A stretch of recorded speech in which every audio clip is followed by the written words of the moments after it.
Assalamualaikum warahmatullahi wabarakatuh. Kami dari kelompok 1 ingin menyampaikan materi presentasi tentang konsep dasar sistem. Apa sih yang dimaksud sistem? Jadi, sistem adalah suatu kumpulan objek-objek yang saling berhubungan dan berinteraksi satu sama lain, serta menjadi satu kesatuan untuk mencapai suatu tujuan. Selanjutnya yaitu jenis dari sistem. Jenis sistem berdasarkan keterbukaan ada dua, yaitu sistem terbuka dan tertutup. Sistem terbuka yaitu suatu sistem yang dapat dipengaruhi oleh pihak luar karena adanya akses terbuka. Sedangkan sistem tertutup yaitu suatu sistem yang tidak dipengaruhi oleh pihak luar karena aksesnya yang tertutup. Jenis sistem berdasarkan komponen yaitu terdiri dari sistem fisik dan non-fisik.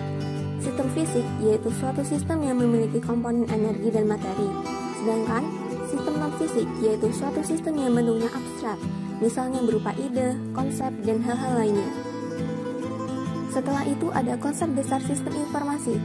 Apa sih yang dimaksud dengan konsep sistem informasi? Sistem informasi adalah kombinasi terorganisasi apapun dari manusia, perangkat lunak, perangkat keras, jaringan komunikasi, sumber data, dan kebijakan serta prosedur yang terorganisasi yang menyimpan, mengambil, mengubah, dan memisahkan informasi dalam sebuah organisasi. Selanjutnya yaitu syarat-syarat dari sistem. Yang pertama, akurat. Artinya, informasi mencerminkan keadaan yang sebenarnya. Pengujian terhadap hal ini biasanya dilakukan melalui pengujian yang dilakukan oleh dua orang atau lebih yang berbeda-beda. Dan apabila hasil pengujian tersebut menghasilkan hasil yang sama, maka dianggap data tersebut akurat. Yang kedua yaitu tepat waktu. Artinya, informasi itu harus tersedia atau ada pada saat informasi tersebut diperlukan, tidak besok atau tidak beberapa jam lagi.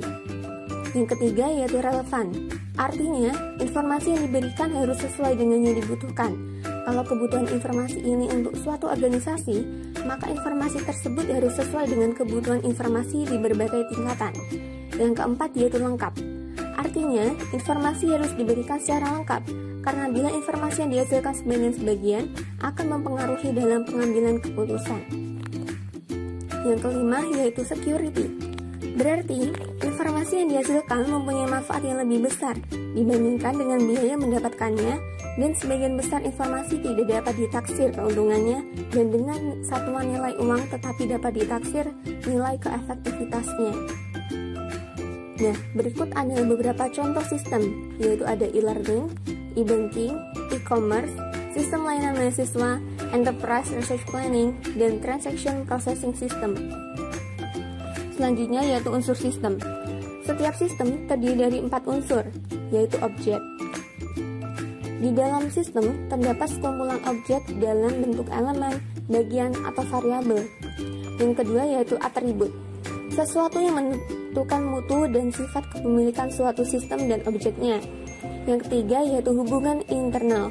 Setiap elemen saling terikat menjadi satu kesatuan, lingkungan, tempat atau wilayah di mana mereka berada. Selanjutnya yaitu tujuan sistem. Adapun tujuan sistem menurut Azhar Susanto yang bukunya berjudul Sistem Informasi Akuntansi, beliau mengemukakan bahwa agar target tersebut bisa tercapai, maka target atau sasaran tersebut harus diketahui terlebih dahulu, ciri-ciri atau kriterianya. Upaya mencapai suatu sasaran tanpa mengetahui ciri-ciri atau kriteria dari sasaran tersebut, kemungkinan besar sasaran tersebut tidak akan pernah tercapai. Selanjutnya yaitu model umum sistem. Model sistem ada 3, yaitu masukan, proses, dan keluaran. Yang pertama yaitu masukan. Masukan berarti semuanya yang masuk ke dalam sistem akan diproses, baik itu objek fisik maupun abstrak. Yang kedua yaitu pengolahan, yaitu transformasi dari masukan menjadi keluaran yang lebih memiliki nilai, misalnya produk atau informasi. Namun juga bisa dapat berupa hal-hal tidak berguna, misalnya limbah. Yang ketiga, keluaran. Keluaran merupakan hasil dari pemrosesan di mana wujudnya bisa dalam bentuk informasi, saran, cetakan laporan, produk, dan lain-lain. Selanjutnya yaitu karakteristik sistem. Sesuatu dikatakan sebagai suatu sistem apabila memiliki sifat-sifat tertentu, seperti yang dikemukakan oleh Jogianto. Sistem memiliki karakteristik atau sifat-sifat tertentu, yaitu yang pertama yaitu mempunyai komponen sistem. Suatu sistem terdiri dari sejumlah komponen yang saling berinteraksi, yang artinya saling bekerja sama membentuk satu kesatuan. Komponen-komponen dapat berupa suatu subsistem atau bagian-bagian dari sistem. Yang kedua yaitu batas sistem atau boundary. Setiap sistem memiliki batas-batas luar yang memisahkannya dari lingkungannya. Batas sistem adalah wilayah yang membatasi antar satu sistem dengan sistem yang lainnya atau dengan lingkungannya. Yang ketiga yaitu lingkungan luar sistem atau environment. Lingkungan luar adalah lingkungan di luar batas sistem yang mempengaruhi operasi sistem. Pengaruh tersebut dapat bersifat positif atau negatif suatu sistem tersebut. Yang keempat yaitu penghubung sistem atau interface. Penghubung adalah media yang menghubungkan atau mengintegrasikan antar satu subsistem ke subsistem yang lainnya menjadi satu kesatuan. Yang kelima yaitu masukan sistem atau input.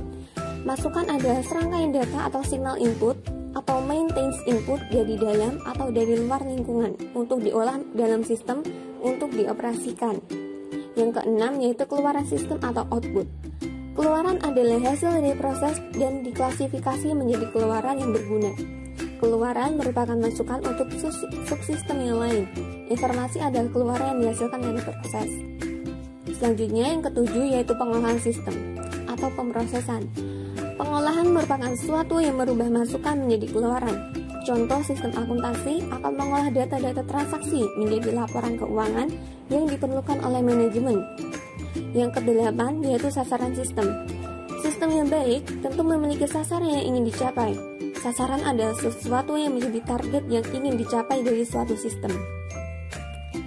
Selanjutnya yaitu klasifikasi sistem. Klasifikasi sistem dapat ditinjau dari berbagai segi.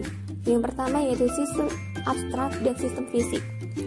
Sistem abstrak adalah sistem berupa pemikiran atau ide-ide yang tidak tampak secara fisik, seperti sistem teologi. Yang kedua yaitu sistem alamiah dan sistem buatan manusia. Sistem alamiah adalah sistem yang terjadi secara alami, tidak dibuat oleh manusia, misal sistem perputaran bumi. Sedangkan sistem buatan manusia adalah sistem yang dirancang dan dibuat oleh manusia.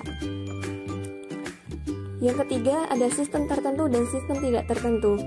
Sistem tertentu adalah sistem yang beroperasi dengan perilaku yang sudah dapat diprediksi. Sedangkan sistem tak tentu adalah sistem di mana kondisi kedepannya tidak dapat diprediksi karena mengandung teori kemungkinan. Yang keempat yaitu sistem tertutup dan sistem terbuka. Sistem tertutup merupakan sistem yang tidak berhubungan dengan lingkungan luar. Sistem ini bekerja secara otomatis tanpa campur tangan pihak luar. Sedangkan sistem terbuka adalah sistem yang berhubungan dan terpengaruh dengan lingkungan luar. Selanjutnya ada sasaran sistem. Apabila sistem tidak mempunyai sasaran, maka operasi sistem tidak akan ada gunanya. Tujuan inilah yang mengarahkan suatu sistem. Tanpa adanya tujuan, sistem menjadi tidak terarah dan terkendali. Selanjutnya yaitu komponen sistem. Yang pertama ada blok masukan. Blok masukan berupa data yang masuk ke dalam sistem informasi termasuk metode dan media untuk menangkap data yang akan dimasukkan seperti dokumen-dokumen dasar. Yang kedua ada blok model yang terdiri dari kombinasi prosedur, logika, dan model matematika. Yang ketiga yaitu blok luar. Produk dari suatu sistem informasi adalah output yang merupakan informasi yang berkualitas dan dokumentasi yang berguna bagi semua tingkatan manajemen serta semua pemakai sistem. Yang ketiga, blok keluar.